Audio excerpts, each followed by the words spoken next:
Okay, welcome आप सभी का। और आज अपन बात करने वाले हैं कि सेकंड जो हमारा डिजीज हम आज लेंगे वो है कि लेट ब्लाइट डिजीज, जो कि पोटैटो में भी होती है और जो हमारे टोमेटो हैं, है ना, जो आलू के पौधे हैं उनमें भी होती है, टमाटर के पौधे हैं इनमें भी होती है, बाकी और जो सोलेनेसी के प्लांट्स हैं उनमें भी ये जो सिम्टम्स हैं डिजीज के ये हमें मिल जाते हैं।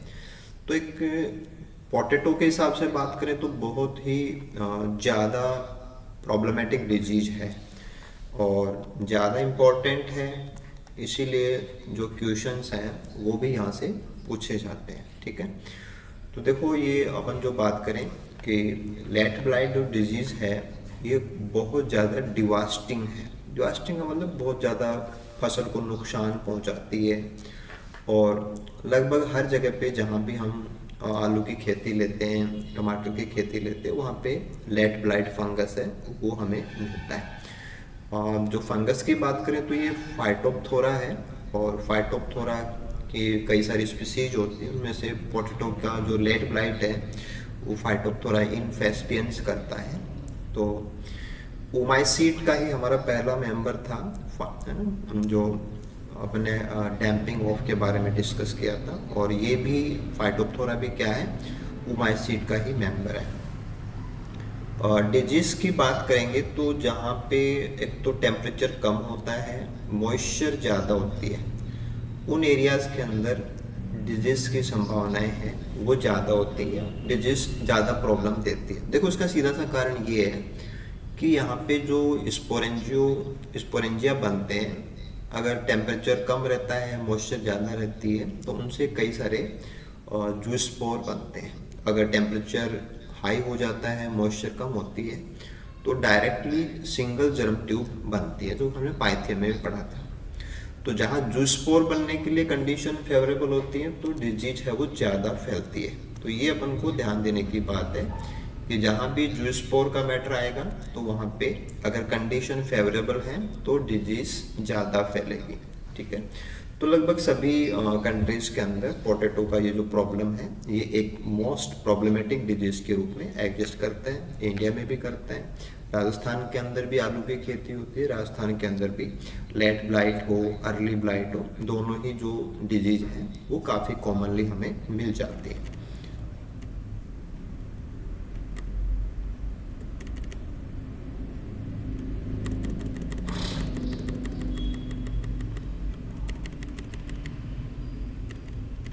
ठीक है, जैसा कि अभी हमने बात की थी कि जो पूरा फैमिली है ना सोलेनेसी के, बाकी जो प्लांट्स हैं उनमें भी आपको ये देखने को मिल सकता है। ऐसा नहीं कि केवल ये टोमेटो में ही होता है, पोटैटो में ही होता है, सोलेनेसी फैमिली के जो बाकी मेंबर्स हैं उनमें भी ये डिजीज है वो मिल सकती है।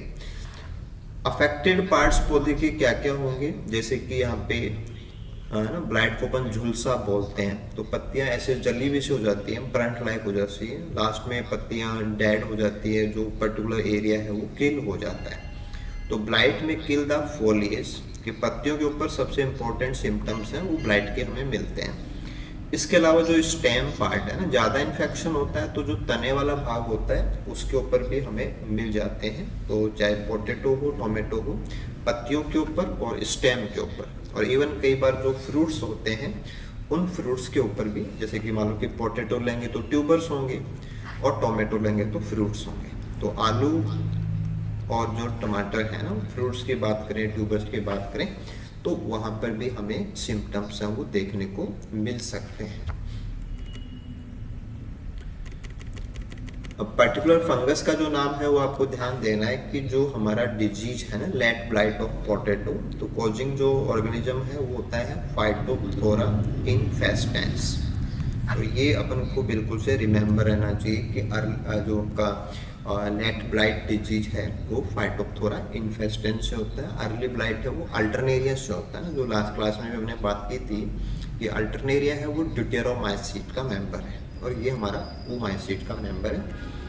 सिम्टम्स की देखो अभी हमने बात की थी, दोबारा से एक बार डिटेल से इन चीज़ों को देख देते हैं कि स्टार्टिंग के अंदर जो सिम्टम आएगा वो आता है वाटर सॉफ्ट स्पॉट्स, कि छोटे छोटे निशान बनेंगे और ऐसा लगता है कि जहाँ पानी सा भर गया ना, वाटर सॉफ्ट स्पॉट्स बनते हैं कि सॉफ्टनेस आ जाएगी वहाँ पे। और ये लगभग क्या होते हैं कि जो पत्तियाँ होती हैं ना, लोअर लिप्स, यानी कि जो मैच्योर लिप्स होते हैं वो लोअर लिप्स होते हैं, उनके किनारों पे होते हैं। तो पत्ती के जो किनारे होते हैं उन किनारों के ऊपर सबसे पहले वाटर सॉफ्ट सिम्टम्स हैं वो मिलेंगे, फिर ये तेजी से बड़े हो जाते हैं ना, ये स्पॉट धीरे धीरे बड़े हो जाएंगे और बाद में ये ब्राउन हो जाएंगे। ठीक है, ब्राउन हो जाएंगे और फिर ऐसा लगेगा कि जैसे ये ब्लाइट जैसे सिम्टम्स हैं, झुलसे जैसा, पत्ती का ये भाग ऐसा लगेगा जला हुआ सा हो गया है। और उनके जो बॉर्डर्स हैं वो फिक्स नहीं होते, इंडेफिनेट का मतलब फिक्स नहीं होते, यानी कि टेढ़े मेढ़े बॉर्डर्स हो सकते हैं, आगे पीछे हो सकते हैं, छोटे बड़े हो सकते हैं। इसके बाद में नेक्स्ट अपन को क्या देखना है कि ए जोन ऑफ वाइट, सफ़ेद कलर का डाउनी मिल्ड्यू जो होता है। देखो जहां भी डाउनी मिल्ड्यू आता है तो डाउनी का मतलब होता है नीचे की सरफेस, और मिल्ड्यू का मतलब, मिल्ड्यू को अपन हिंदी में बोलते हैं आसीता। ठीक है, मिल्ड्यू को हिंदी में बोला जाता है आसीता। तो आसीता का मतलब होता है कि जैसे रुई जैसी परत होती है, पतली सी हल्की सी, जैसे अपन आग का पत्ता देखते हैं ना, तो आग के पत्ते के नीचे पाउडर सा जमा रहता है, तो वैसे ही पत्तियों के नीचे एक कॉटन जैसा बिल्कुल से रुई जैसा सा उसका फील होता है ना, व्हाइट कलर का, ये एक परत होती है ना, उसको अपन डाउनी मिल्ड्यू बोलते हैं। जैसे बाजरे के अंदर भी होता है ना, अपन जैसे बात करेंगे ग्रेप्स की तो वहाँ पे भी होता है। यहाँ जो सिम्टम है उसके अंदर भी नीचे जो पत्तियों की जो लोअर सरफेस होती है, उस लोअर सरफेस के ऊपर जो स्पोरेंजियोफोर है वो बाहर निकल जाते हैं, और स्पोरेंजियोफोर की वजह से रुई जैसा फील आता है, तो इसको अपन डाउनी मिल्ड्यू सिम्टम बोलते हैं। ठीक है, तो एसेक्सुअल रिप्रोडक्शन जब होता है तो एसेक्सुअल रिप्रोडक्शन के दौरान जो स्पोरेंजियोफोर बनते हैं वो पत्ती के नीचे की सतह पे बनते हैं, है ना, और उसकी वजह से ही डाउनी मिल्ड्यू आता है। ये लगभग कितने होते हैं, 3 से 5 मिलीमीटर वाइड एरियाज, है ना, appear at the borders of the lesion. तो पत्ती के नीचे की साइड में जहाँ पे हमारा सिम्टम बनता है, उस सिम्टम के जो बॉर्डर्स हैं उन बॉर्डर्स के ऊपर हमें रुई जैसी स्ट्रक्चर है वो लटकी हुई दिखती है, वो एक्चुअल में डाउनी मिल्ड्यू है। और वैसे क्या है, फंगस के स्पोरेंजियोफोर्स होते हैं under side of the leaves. ठीक है, soon entire leaves are infected, then die हो जाएगी एंड बिकम लिम्प। लिम्प का मतलब जैसे लटक जाएगी, जैसे वो मरी हुई पत्ती जो होती है ना, उसे जैसे आप किसी चीज़ को जलाते हैं, जैसे गिली पत्ती को जलाते हैं तो वो जैसे उसको हीट लगती है वो झुक जाती है। तो लिम्प का मतलब जैसे लंगड़ा हो जाता है, लटक जाता है, ऐसा कुछ। कि पत्तियाँ हैं वो पहले बिल्कुल से सही सीधी होती हैं, बाद में वो लटक जाती हैं। ठीक है, अंडर कंटिन्यूस वेट कंडीशन ओल टेंडर, जो भी पौधे के नरम भाग होते हैं, जैसे कि ऊपर की कॉपल हो गई, स्टार्टिंग की पत्तियां हो गई, है ना, तने के यंग भाग हो गए, उनको टेंडर बोलते हैं। टेंडर को हिंदी में बोलते हैं तरुण, जो युवा होता है उसको टेंडर बोलते हैं। अबव ग्राउंड जितने भी पार्ट्स हैं उनमें आपको ब्लाइट भी मिल सकती है और वहाँ रोट भी मिल सकती है, यानी कि वो गल भी सकते हैं। तो मेजर जो सिम्टम होता है वो तो ब्लाइट ही होता है, लेकिन ब्लाइट के बाद में अगर ज़्यादा इन्फेक्शन चल रहा है तो जो टिश्यूज हैं वो सब डैमेज हो जाएंगे और वहाँ पे ऐसे लगेगा जैसे रॉटिंग आ गया, कि गलने जैसा भी वो लेट कंडीशन में होता है। ठीक है, giving of a characteristic order, और जब ये पौधे के भाग गलने लग जाएंगे तो वहाँ से एक गंध भी आती है ना, स्पेसिफिक गंध है वो हमें फील होती है।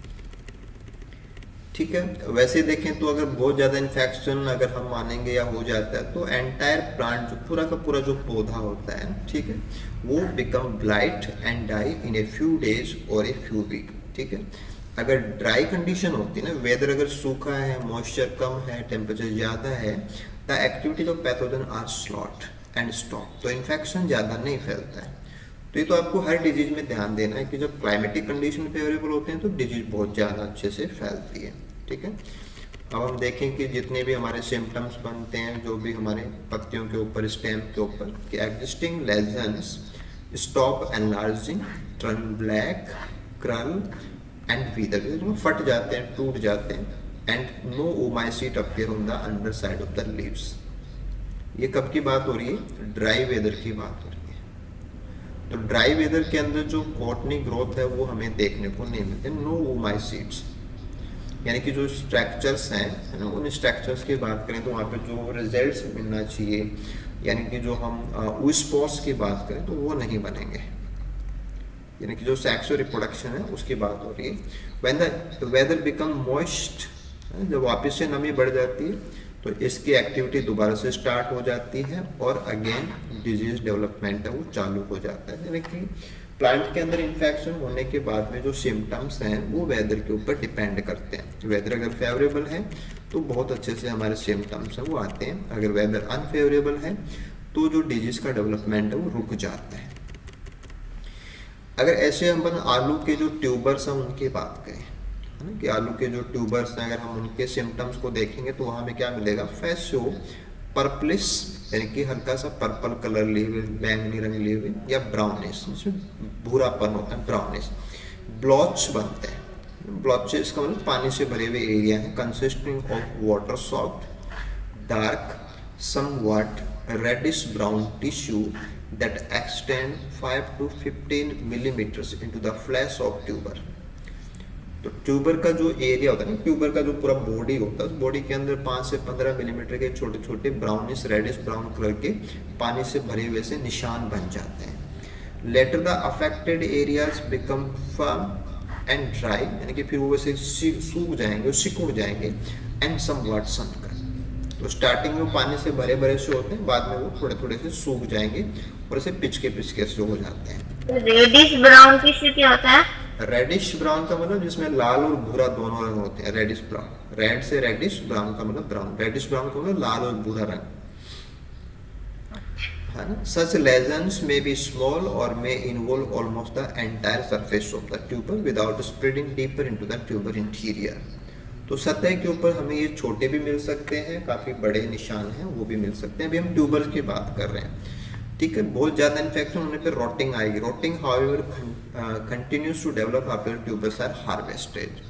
तो अगर हम खेत में से इन्फेक्टेड पौधे के आलू अगर हम निकाल भी लेते हैं तो उनके ऊपर पैथोजन वो प्रेजेंट होता है और हमारे स्टोरेज के अंदर भी हमें जो सिम्टम्स हैं, रोटिंग्स हैं, वो मिल सकती है, ठीक है।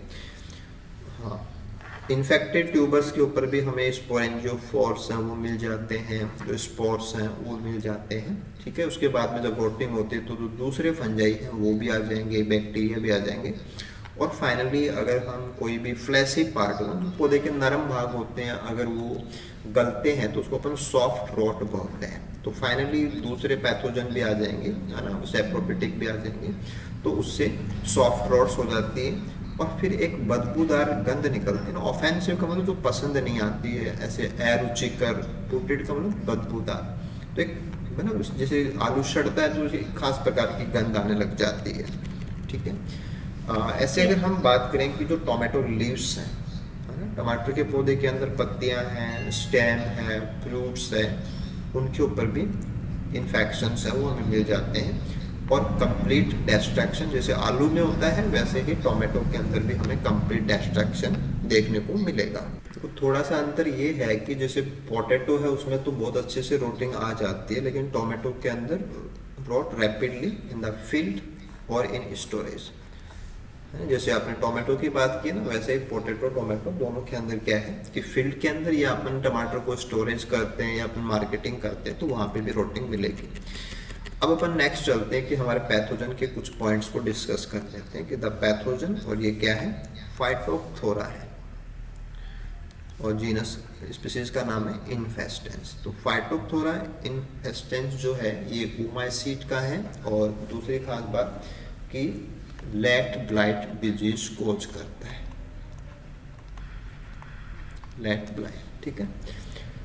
देखो जो माइसीलियम होता है ना, फंगस का जो बॉडी होता है वो माइसीलियम से बना हुआ होता है। माइसीलियम की बात करेंगे तो माइसीलियम पहले तो अपने आप को कॉलोनाइज करता है, उसके बाद में वो जब रिप्रोड्यूस करता है तो स्पोरेंजियोफोर्स बनते हैं, है ना। ऐसे स्ट्रक्चर जिनके ऊपर स्पोरेंजिया लगे रहते हैं ना, स्पोरेंजिया बीजाणुधानी को बोलते हैं, और स्पोरेंजिया जहाँ पे लगे रहेंगे उनको बीजाणुधानी धर बोलते हैं ना, sporangiophore that produce lemon shaped sporangia. ये आपको ध्यान देना है कि फाइटोप्थोरा के जो स्पोरेंजिया होते हैं वो नींबू जैसे होते हैं, लेमन शेप्ड होते हैं। तो ये थोड़ा सा इंपॉर्टेंट चीज होती है, उनको पता होना चाहिए, ठीक है। At the place where sporangia are produce, sporangiophore form swellings, थोड़े से फूले हुए होते हैं, that are characteristics of this fungus. कि जहाँ पे बीजाणु धानियाँ लगती हैं उस जगह के ऊपर जो अटैचमेंट का जो पार्ट होता है माइसीलियम का, वो थोड़ा सा फूला हुआ होता है। स्पोरेंजिया जब जर्मिनेट करते हैं तो वो चीज़ हमने देखी थी कि अगर हमारा टेम्परेचर 12 से 15 डिग्री होता है तो जूस्पोर्स बनेंगे, और अगर टेम्परेचर 15 डिग्री सेंटीग्रेड से ऊपर चला जाता है तो डायरेक्ट जर्म ट्यूब बनती है ना। ये चीज़ पाइथियम में भी ऐसे ही काम है ना, और यहाँ पे भी सेम फीचर है, क्योंकि जो ओमाइसीड्स वाले हैं उनके अंदर जूस्पोर बनते हैं, तो जूस्पोर टेम्परेचर कम और मॉइस्चर ज़्यादा होने पे होते हैं। तो ये तो आपको स्पेशली ध्यान रखना ही पड़ेगा आपको दोनों केसेस में यही है। और इवन अगर हम बात करें तो हमारा जो एल्बुगो आएगा, एल्बुगो में भी ऐसा ही होता है। ठीक है, ठीक है। इसके बाद हम थोड़ा सा एक और सेक्शन है उसको ऐड कर लेते हैं कि द फंगस ओमाइसीड, यहाँ पे जो बोल रहा है फाइटोप्थोरा के लिए बोला जा रहा है ना, कि ओमाइसीड का मेंबर तो डायरेक्टली बार बार फाइटोप्थोरा नहीं लिख के ओमाइसीड लिखा जा रहा है कि द ओमाइसीड रिक्वायर 2 मैटिंग टाइप्स, यानी कि लाइफ साइकिल को पूरा करने के लिए फाइटोप्थोरा के अंदर जो फंजाई है उसके 2 मैटिंग टाइप्स होते हैं। ठीक है, for sexual reproduction until the late 19s only one mating type were present in countries outside Mexico. Since then both mating types will become widely distributed in most countries and as a result new strains of pathogen have appeared. तो इसकी 2 strains होती हैं। ठीक है, some of the new strains are much aggressive. Aggressive का मतलब जो ज़्यादा डिजीज फैलाने वाली है, ज़्यादा इन्फेक्शन देने वाली है, जो ज़्यादा आक्रामक है ना, एग्रेसिव की हिंदी वैसे आक्रामक होती है, then the old ones and quickly replace the older strain. ठीक है, when the 2 mating types grow adjacently. अब यहाँ से आप समझिए कि इसकी जो 2 मैटिंग टाइप्स होती हैं, यानी कि 2 मैटिंग प्रकार के जो फंगस होते हैं, अगर हम उनको पास वो माइसीलिया अगर पास होता है ना, grow adjacent, then the female hyphae grow through the young antheridium, है ना, उससे अपन बनाएंगे मेल रिप्रोडक्टिव सेल होती है, एंथ्रीडियम बनता है, and develop into A globus oogoneum। तो सेक्सुअल रिप्रोडक्शन को पूरा करने के लिए यहाँ पे एंथ्रीडियम और oogoneum बनता है, लेकिन ये सिंगल हाइफा नहीं बना सकता, इसके लिए दोनों मैटिंग टाइप्स होने जरूरी है। जैसे पाइथियम के अंदर तो एक ही हाइफा होता है, उसी के ऊपर एंथ्रीडियम oogoneum बन जाते हैं, लेकिन यहाँ पे हमें 2 डिफरेंट मैटिंग टाइप्स वाले हाइफे पास लाने पड़ेंगे तब बनता है। ठीक है, the antheridium then fertilize the oogoneum which develop into a thick walled hard oospore। तो oospore तो पाइथियम में भी बनता है, oospore तो आप नेक्स्ट एल्बो को पढ़ेंगे उसमें भी आएगा। तो ओमाइसीड के अंदर जब जायगोट बन जाता है तो जायगोट अपने चारों तरफ एक भित्ति बना लेता है, मोटी वॉल, और वो सीक्रेट आउट कर देता है, तो मोटी भित्ति से हम उसको oospore वर्ड बोलते हैं। तो पाइथियम हो, एल्बुगो हो, फाइटोप्थोरा हो, इन सब में जो रेस्टिंग स्ट्रक्चर बनती है वो oospore बनता है। ठीक है, अब जो oospore बना है ना, oospore germinate by means of germ tube. ठीक है, और उससे जर्म ट्यूब बनेगी जो बाद में इन्फेक्शन के लिए काम करती है। तो ये तो हमने फंगस के बारे में बात की कि फंगस के 2 स्ट्रेन्स होते हैं। अब थोड़ा सा इन स्ट्रेन्स के बारे में देख लेते हैं कि the pathogen strain that prevailed का मतलब जो पाई जाती थी until the 1980 belonging to the mating type A1। तो 1980 से पहले जो स्ट्रेन थी वो थी A1, मैटिंग टाइप के आधार पे ये नाम है A1। ठीक है, and reproduce in the absence of its compatible mating type A2, that is asexually. तो जब ओनली एक ही प्रभेद था तो उसमें सेक्सुअल रिप्रोडक्शन नहीं था, वो एसेक्सुअली रिप्रोड्यूस होता था। मैटिंग टाइप क्या कह रहे हो? मैटिंग टाइप, हाँ, जैसे 2 मैटिंग टाइप का मतलब से मेल फीमेल 2 अलग अलग प्रभेद होते हैं ना, वैसे अलग अलग नेचर है ना। A1 जैसे एक है, दूसरा A2 है, तो दोनों साथ, जैसे मेल और फीमेल साथ में हो तो सेक्सुअल रिप्रोडक्शन पूरा होता है ना, वैसे 2 प्रकार के फंगस साथ होने पे, जैसे अपन हेटेरोथैलिज्म पढ़ते हैं। ठीक है ना, therefore they did not produce oospore and overwinter only as mycelium in infected potato tubers। तो spreading of compatible mating type A2, तो जब A2 जो स्ट्रैंड है ना, ये जब बाहर आई या ये जब A1 के साथ में आई तो फिर फाइनली पॉसिबल हुआ, made possible the sexual reproduction. और सेक्सुअल रिप्रोडक्शन होने पे ही oospore बनता है, और जो oospore है वो तकरीबन 3 से 4 साल तक मिट्टी के अंदर सरवाइव कर सकता है, मे सरवाइव इन द सॉइल।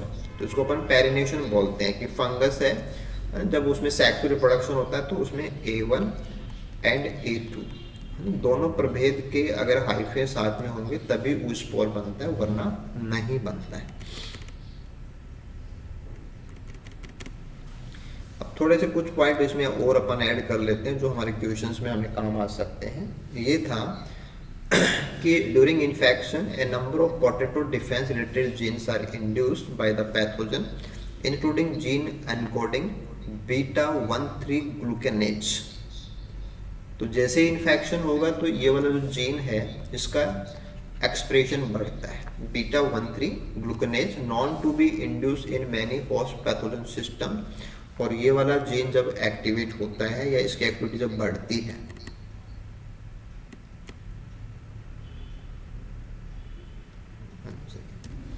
हाँ, तो अपन देख सकते हैं कि ये वाला पर्टिकुलर जीन जब एक्टिवेट होगा तो ये एंजाइम जो प्रोटीन बनते हैं वो डिटॉक्सिफिकेशन में काम आते हैं।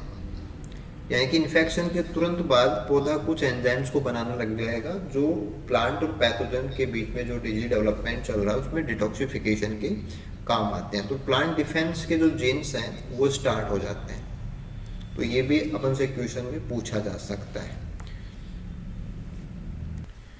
ओके, यहाँ से आप सिम्टम्स को कवर कर सकते हैं कि अगर हम सिम्टम्स की बात करें, जैसे ये पत्ती है ना, पत्ती में जहाँ पे एक वाटर सोक्ड एरिया बना हुआ उसके साइड्स के ऊपर एक वाइट है ना, वाइट कॉटनी ग्रोथ है। तो ये एक्चुअल में क्या है कि स्पोरेंजियोफोर्स है, स्पोरेंजियोफोर, और इसी को अपन बोलते हैं डाउनी मिल्ड्यू।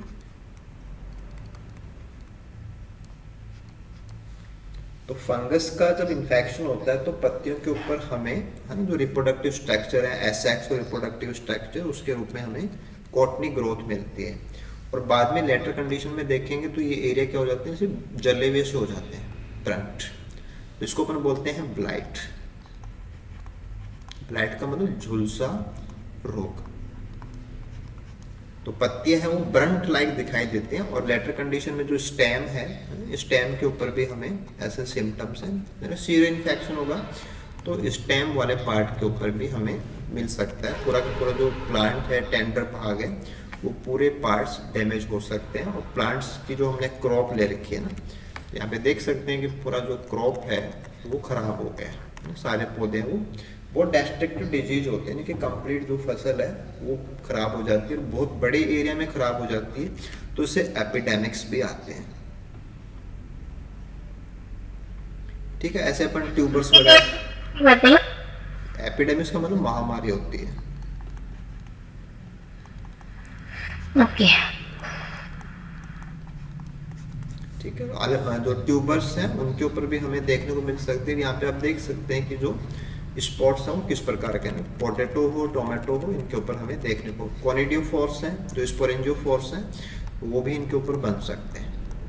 वैसे तो अपन सारा का सारा क्या होता है कि पत्तियों के हिसाब से पढ़ते हैं, लेकिन ट्यूबर्स के ऊपर बन सकते हैं। यहाँ पे फ्रूट्स हैं, है ना, ये टमाटर के फ्रूट्स हैं, तो इनके ऊपर भी हमें ऐसे सिम्टम्स हैं वो दिखाई देते हैं। तो सिमिलरली जो टमाटर की क्रॉप है ये भी खराब हो जाती है, डिस्ट्रक्टिव डिजीज है, तो दोनों ही केसेस में हमें ये मिलता है। ये इसके स्पोरेंजियोफोर्स है ना, ये स्पोरेंजियोफोर हो गया, स्पोरेंजियोफोर, और ये स्पोरेंजिया है जो कि लेमन सेप्ट है।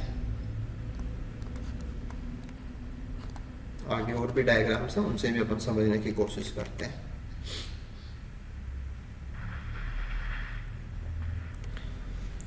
तो यहाँ से अपन डिजीज साइकिल की बात करेंगे कि डिजीज साइकिल है वो किस प्रकार से फैलता है। देखो, जो पत्तियां हैं ना, पत्तियों के ऊपर इन्फेक्शन है वो आता है, और इन्फेक्शन किस प्रकार से आता है ना, उसको अगर हम समझें तो जैसे हमारा सॉइल है, सॉइल के अंदर पैथोजन है वो एग्जिस्ट करता है और oospore के फॉर्म में एग्जिस्ट करता है ना। सॉइल के अंदर तो oospore के रूप में एग्जिस्ट करेगा, या जो ट्यूबर्स होते हैं उनके अंदर माइसीलियम के रूप में एग्जिस्ट करता है। तो मेनली अगर या तो मिट्टी है, मिट्टी के अंदर हमने फसल ली है तो वहाँ पे ओस्पोर पड़े हुए हैं तो वो इन्फेक्शन के काम आएंगे, या हमारे ट्यूबर्स पहले से इन्फेस्टेड हैं तो उनके अंदर माइसीलियम है, वो डिजीज के लिए काम आएगा। ठीक है, तो जूस्पोर्स जो है ना, जब ट्यूबर के अंदर मारेंगे तो वहाँ पे जूस्पोर्स हैं वो निकलेंगे, या सॉइल के अंदर है तो वो जर्मिनेट करेंगे तो वहाँ से जूस्पोर्स आएंगे और वो प्लांट को इन्फेक्ट करेंगे। तो प्लांट के अंदर ब्लाइट सिम्टम्स आएंगे, है ना। प्लांट के जो एरिया हैं वो हमें ब्रंट दिखने लग जाएंगे, ऐसे ब्रंट एरिया जो करेक्टरिस्टिक सिम्टम होता है डिजीज का। ठीक है, अगर हम हमारी कॉटनी ग्रोथ वाले सिस्टम की बात करें तो जैसे यहाँ पे स्पोरेंजियोफोर है, वो पत्ती की लोअर सरफेस के ऊपर दिखाया हुआ है ना। ये लोअर एपिडर्मिस है, ऊपर की साइड नहीं है, ये लोअर एपिडर्मिस का सीन है। तो आप इसको उल्टा करके समझेंगे तो स्पोरेंजियोफोर एक पिंक कलर से दिख रहा है, उसके ऊपर स्पोरेंजिया लगे हुए हैं, ये स्पोरेंजिया लेमन सेप्ट स्पोरेंजिया। तो स्पोरेंजियोफोर जो होता है वो ब्रांच्ड होता है, जैसे आप देख सकते हैं इसमें ब्रांचिंग है। तो ओमाइसिड के मेंबर है तो इसमें कहीं भी सेप्टा नहीं होगा, एसेप्टेट है ना। और लेमन सेप्ट स्पोरेंजिया होते हैं, लेमन सेप्ट स्पोरेंजिया। अब ये स्पोरेंजिया वापस से इन्फेक्शन के काम आते हैं, ये सेकेंडरी इन्फेक्शन कहलाता है कि जब आप फसल ले रहे हैं उसी समय पे दोबारा से इन्फेक्शन होता है, वो सेकेंडरी इन्फेक्शन के अंदर काउंट होता है। ठीक है, तो स्पोरेंजिया जर्मिनेट करके वो स्पोर बना सकते हैं। ये डिपेंड करता है टेम्परेचर के ऊपर, जो हम बात कर रहे थे कि टेम्परेचर अगर 12 से 15 डिग्री सेंटीग्रेड है तो जू स्पोर बनेंगे, अगर नहीं है तो डायरेक्टली जर्मिनेट करेंगे। तो ये तो एसेक्सुअल का तरीका होता है कि जो कोनिडिया है स्पोरेंजिया फोर ना, स्पोरेंजिया जो है उसको कोनिडिया के बराबर अपन मान सकते हैं। जो अपन ने स्पोरेंजिया बोला ना, स्पोरेंजिया इज इक्वल टू कोनिडियम, ये कोनिडियम के बराबर स्ट्रक्चर है।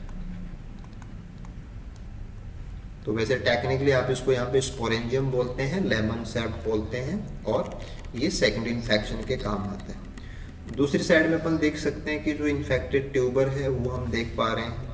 ठीक है, इन्फेक्टेड ट्यूबर के अंदर भी स्पोरेंजियोफोर्स हैं वो बनेंगे। तो जहाँ भी स्पोरेंजियोफोर बनेगा आपको वाइट कलर का, है ना, जो कॉटन जैसा ग्रोथ है वो देखने को मिलेगा। पत्ती है तो पत्ती की लोअर सरफेस पे मिलेगा, तो अपन उसको बोलेंगे डाउनी मिल्ड्यू, कि वो सिम्टम डाउनी मिल्ड्यू जैसा है ना। ऐसे पोटैटो ट्यूबर्स हैं तो वहाँ पे भी हमें स्पोरेंजिया मिलेंगे, स्पोरेंजियोफोर यहाँ भी बनेंगे, और सिमिलर जो पत्ती पे बनता है ना सेम चीज़ ट्यूबर्स के ऊपर भी मिलेगी, और फाइनली जो ट्यूबर्स हैं वो रॉट हो जाएंगे। ठीक है, तो ये आपको स्पोरेंजिया में यहाँ पे दिखा रखा है। और लेमन सेप्ट बोलने के पीछे कारण क्या है कि ये बेक्ड होता है, छोटी सी पेपिला है यहाँ पे, तो ये पेपिलेट है, लेमन सेप्ट है। ठीक है, तो स्पोरेंजिया का जो बनना है वो एसेक्सुअल रिप्रोडक्शन है, और ये तो ओनली जो A1 स्ट्रेन है वो अकेली भी ये काम कर सकती है। ठीक है, स्पोरेंजियम की अगर हम बात करें तो हमने देखा था कि अगर टेम्परेचर 10 से 12 डिग्री सेंटीग्रेड के बीच में है तो जूस्पोर बनेंगे। ठीक है, जूस्पोर बाद में इन्फेक्शन के काम आते हैं, ये सेकंड इन्फेक्शन है। अगर टेम्परेचर 15 डिग्री सेंटीग्रेड से ज़्यादा है तो वो डायरेक्ट जर्म ट्यूब बनाता है, जो हमने पाइथिया में भी देखा था। तो एक बार सीजन जब चल रही है तो वहाँ पे जो स्पोरेंजिया बनते हैं उनसे चाहे जूस्पोर बनो या सीधे जर्म ट्यूब बनो, उनसे दोबारा से इन्फेक्शन फैलता रहता है, और इसी से फिर एक से ज़्यादा पौधे बीमार होते हैं।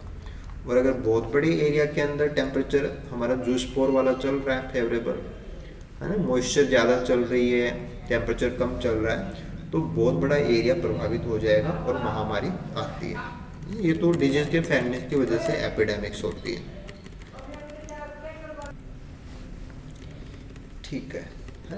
इसके बाद में अपन देख सकते हैं कि जो सेक्सुअल रिप्रोडक्शन है ना, this is about sexual reproduction. तो यहाँ आपको जरूरत पड़ेगी ना A1 और A2 दोनों जो स्ट्रैंड्स हैं वो होने, A1 और A2 दोनों टाइप्स होने पे होगा ये सेक्स रिप्रोडक्शन, ठीक है। तो जैसे आपने एक फंगस है वो A1 स्ट्रेन का ले रखा है, दूसरा आपने A2 का ले रखा है, तो वहाँ फिर एंथ्रीडियम और ओगोनियम बनते हैं और फिर वहाँ पे मियोसिस, जायगोट बनेगा, मियोसिस बनेगा, वो सब है, और फाइनली क्या बनता है, oospore बनता है।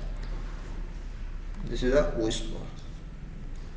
और जो oospore बनते हैं ये रेस्टिंग स्ट्रक्चर्स होते हैं। रेस्टिंग स्ट्रक्चर यानी कि ये पेरिनेशन के काम आते हैं। पेरिनेशन का मतलब चीर का लेता, चीर का लेता। ये सोयल के अंदर पड़े रह सकते हैं लंबे समय तक, कई सालों तक सोयल के अंदर ये पड़े रहते हैं। तो डिजीज सोयल से इसीलिए आती है क्योंकि सोयल के अंदर जो oospores हैं वो पड़े रहते हैं। हाँ, अब कंडीशन अच्छी आने पे oospore जर्मिनेट करेगा। oospore जर्मिनेट करेगा तो उसके ऊपर भी क्या बनेगा, स्पोरेंजियम बनेगा, और स्पोरेंजियम से बाद में फर्दर वही कंडीशन है, टेम्परेचर अच्छा है तो जो स्पोर बनेंगे, टेम्परेचर सही नहीं है तो जर्म ट्यूब बनेंगे। तो ऐसे सेक्सुअल रिप्रोडक्शन और एसेक्सुअल रिप्रोडक्शन और डिजीज का साइकिल है, ये पूरा होता है कि मेनली या तो ट्यूबर्स के अंदर होता है माइसीलियम या फिर सोयल के अंदर होते हैं oospore। तो ये दो बड़ी चीज़ें हैं जहाँ से डिजीज आती है। और करेक्टरिस्टिक सिम्टम्स है वो आपको पत्तियों के ऊपर मिलते हैं, ब्लाइट सिम्टम मिलते हैं, झुलसा रोग है उसके सिम्टम्स पत्तियों के ऊपर में इरेगुलर ब्लाइट सिम्टम्स के रूप में मिल जाएंगे। ओके, इसके बाद में नेक्स्ट सेक्शन के अंदर हम बात करेंगे कि डिजीज के कंट्रोल के रिगार्डिंग हमें कौन सी चीज़ें हैं वो तैयार करनी है। कि late blight of potato can be control successfully by a combination of sanitary measurement, कि हम कुछ तो फील्ड के जो प्रैक्टिस है उनका ध्यान रखें, रेजिस्टेंट वेराइटीज हैं उनका इस्तेमाल कर सकते हैं, और कुछ केमिकल हैं जो फंजीसाइड्स हैं उनका इस्तेमाल कर सकते हैं। Only disease free potato should be use for seed. तो एक तो अपन को ध्यान देना होता है कि हम जब आलू की खेती लेते हैं तो जो ट्यूबर्स एज ए सीड हम उगाने के काम में लेते हैं वो डिजीज फ्री होने चाहिए। पोटैटो डम्प्स और cull piles should be burned before planting time. जो पिछली सीजन का कचरा है या जो भी जिसमें इन्फेक्शन हो सकता है वो सारी चीज़ें हमें प्लांटेशन से पहले जला देनी चाहिए, ब्रंट, ठीक है। उससे क्या होता है कि सॉइल के अंदर जो इन्फेक्शंस हैं या जो पैथोजन का जो कॉन्टामिनेशन है वो नहीं रहेगा, ठीक है। और हम सॉइल के साथ में जो पर्टिकुलर हर्बिसाइड्स हैं उनका स्प्रे भी कर सकते हैं, spread with herbicide to kill all sprouts और ग्रीन ग्रोथ। तो फसल लेने से पहले पिछली फसल का जो भी वहाँ पे पड़ा हुआ है जिसमें इन्फेक्शन हो सकता है या तो हम उनको जला दें या उनकी ग्रोथ को हम क्या करते हैं, किल करते हैं, ताकि पैथोजन है वो फील्ड से नहीं आए, ठीक है। और फिर हम आगे बात करें कि all volunteer potato plants in the area whether in the potato field और in the field should be destroyed as a volunteer potato plant can be source of late blight infection.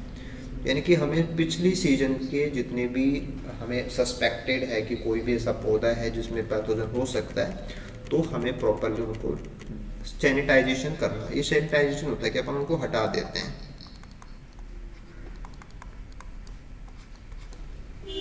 The recent introduction of the A2 mating type है ना, and the potential for mating and reproduction of hardy oospore that can survive the winter in the soil drastically change our ability to control the late blight. तो A2 mating type के आने से क्या हो जाता है कि सेक्सुअल रिप्रोडक्शन पूरा हो जाता है तो oospore बन जाते हैं, और oospore क्या होते हैं कि वो थोड़े से रेजिस्टेंट होते हैं तो हम लेट ब्लाइट को अच्छे से कंट्रोल नहीं कर पाते।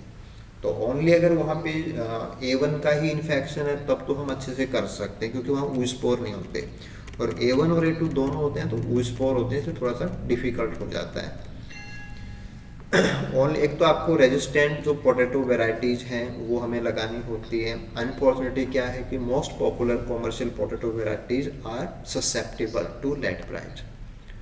तो मोस्टली जो हम आलू की पैदावार के हिसाब से जो फसलें लेते हैं उनकी जो वेराइटीज होती हैं उनमें लेट ब्लाइट का इन्फेक्शन है वो आता है, इनका रेजिस्टेंस पावर कमज़ोर हो जाता है।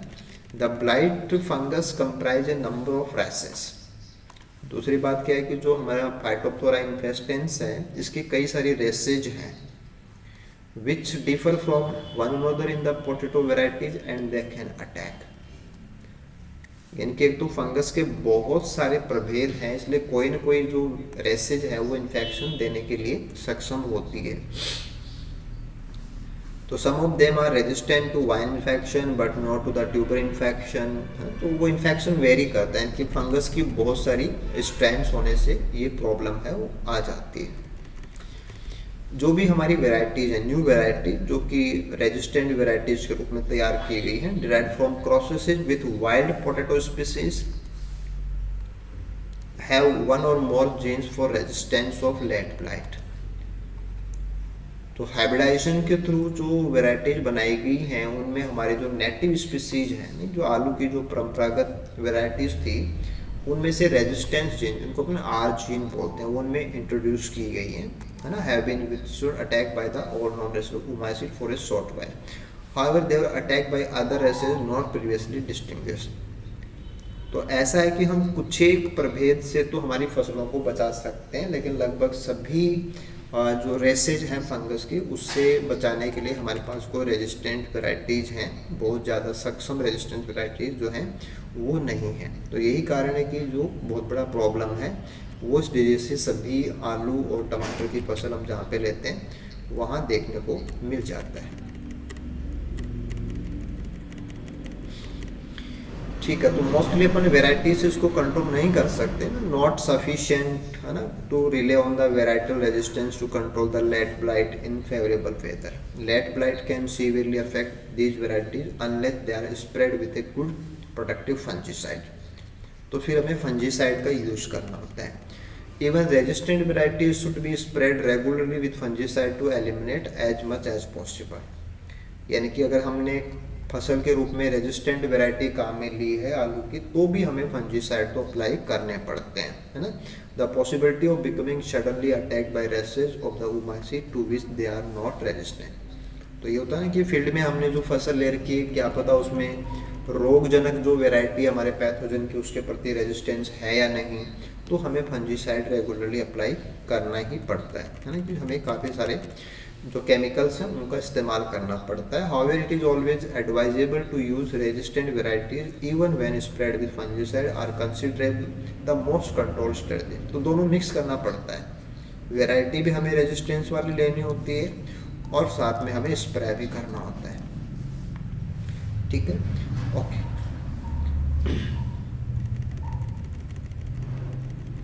इसके साथ में देखो एक चीज और भी अपन यहाँ पे जोड़ सकते हैं कि यहाँ पे वेदर का बहुत बड़ा रोल होता है ना। तो कंट्रोल के हिसाब से अगर हम बात करें कि हम डिजीज को अच्छे से कंट्रोल कर पाएं, तो हमें इसमें एक चीज और ऐड करनी पड़ती है, वो है कि various computerize light forecasting system, है ना, जैसे कि ब्लाइट कास्ट है।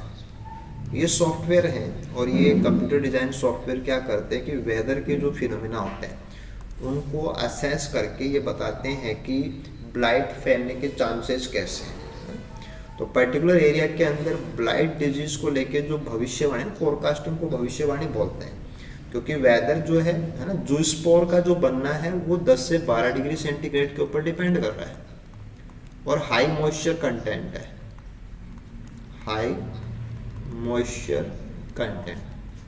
तो अगर हमारे पास वेदर का डाटा होता है या वेदर का जो प्रेडिक्शन है कि फॉरकास्टिंग सिस्टम जो है उसको हम इस्तेमाल कर सकते हैं कि अगर टेम्परेचर और मॉइस्चर की कंडीशन ब्लाइट जैसी है तो हमारे डिजीज के फैलने के बहुत बड़े चांसेस होते हैं, तो उसको अपन ब्लाइट कास्ट बोलते हैं।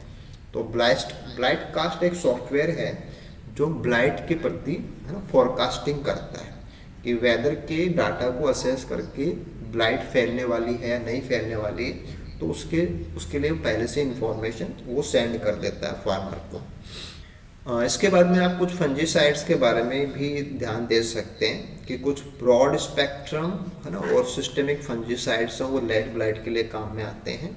ठीक है, तो इसके लिए मेनली जो है वो है मेटलेक्सेल, कि हम मेटलेक्सेल का इस्तेमाल करते हैं, स्प्रेड विथ है ना, इसका स्प्रे किया जाता है।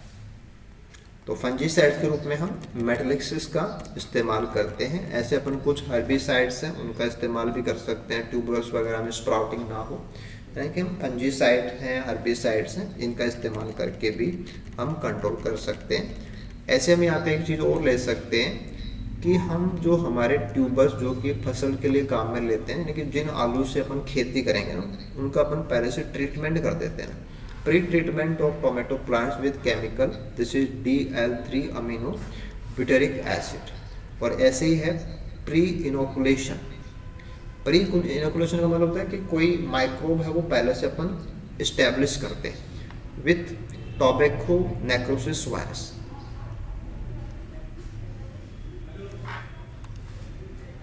तो एक तो है आपका chemical treatment, this is DL3 amino butyric acid. और दूसरा है कि हम एक टोबैको नेक्रोसिस वायरस जो होता है उसको हम पहले से ही इनोकुलेट कर दें ट्यूबर्स के ऊपर, जिन है ना टोमेटो प्लांट्स की बात हो रही है, ठीक है। तो टोमेटो प्लांट्स के ऊपर अगर हम एक तो स्प्रे करते 3 अमीनो ब्यूटेरिक एसिड का, या हम टोबैको नेक्रोसिस वायरस का इस्तेमाल करते हैं, तो both which induce systemic acquired resistance. तो प्लांट के अंदर सिस्टेमिक एक्वायर्ड रेजिस्टेंस है वो आ जाता है, और ब्लाइट के जो इन्फेक्शन चांसेज हैं वो कम हो जाते हैं। होता है क्या कि प्लांट्स के संपर्क में जब पैथोजन आते हैं तो प्लांट डिफेंस के जो तरीके हैं उनको चालू कर देता है, और इनको अपन सिस्टेमिक एक्वायर्ड रेजिस्टेंस इनमें काउंट करते हैं। तो या तो अपन ब्यूटेरिक एसिड से इसका ट्रीटमेंट कराएं, या हम टोबैको नेक्रोसिस वायरस से हम क्या करें, प्री इन्फेक्शन करा देते हैं। तो फिर पौधे के अंदर सिस्टेमिक एक्वायर्ड रेजिस्टेंस क्रिएट हो जाएगा, और प्लांट है उनको हमारे फाइटोप्थोरा वाली डिजीज है वो कम होगी। तो ऐसे अपन कुछ कंट्रोल मेजर्स हैं उनको ले सकते हैं। तो आपको ट्यूबर के रिगार्डिंग लेना होगा, आलू के रेफरेंस में ट्यूबर के रिगार्डिंग लेना होगा, सोइल के रिगार्डिंग सैनिटेशन लेना होगा, फंजीसाइड्स हैं वो अपन ले सकते हैं। और दूसरी साइड में अगर हम बात करें टोमेटो की, तो वहाँ पे सिस्टेमिक एक्वायर्ड रेजिस्टेंस के लिए हम अमीनो ब्यूटेरिक एसिड और टोबैको नेक्रोसिस वायरस का इस्तेमाल कर सकते हैं। डिजीज़ कैसे फैलती है, डिजीज़ किससे होती है, सिम्टम क्या होता है, डाउनी मिल्ड्यू कहाँ पे होती है ना, स्पोरेंजिया कैसे होते हैं, स्पोरेंजियोफोर ब्रांच्ड होते हैं, लेमन सैप्ड होते हैं ना, ये मेन चीज़ें होती हैं, है ना। तो स्टोरेज से जुड़ा हुआ है कोई सिम्टम है वो भी पता होना चाहिए, फील्ड से जुड़ा हुआ सिम्टम है वो भी पता होना चाहिए। तो ऐसे अपन कंप्लीटली जो अपना जो डिजीज़ है उसको कवर कर सकते हैं। कि हम बात करें तो काफ़ी सारा जो कंटेंट है वो इसमें आ जाता है।